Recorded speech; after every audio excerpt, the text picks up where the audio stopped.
এই আমি এখন আছি আফতাবনগরের এই ব্রিজটা, অনেক শীত, এটা অনেক বেশি হচ্ছে, এখানে বোঝা যাচ্ছে না। এই শীতের মধ্যে এই প্রথম এটা ফিল পেলাম, সেই লাগতেছে ফিলটা। আমাদের আসলে ঢাকা শহর তো, আমাদের গ্রাম ট্রাম পাই না, আমাদের গ্রামে যাওয়ার জায়গাও নাই, তাই মাঝে মাঝে একটু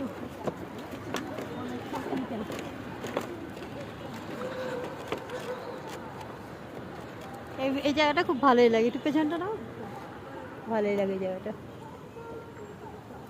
দাম আগে দিয়ে রাখতে হবে, জানানো ধরে নেওয়া।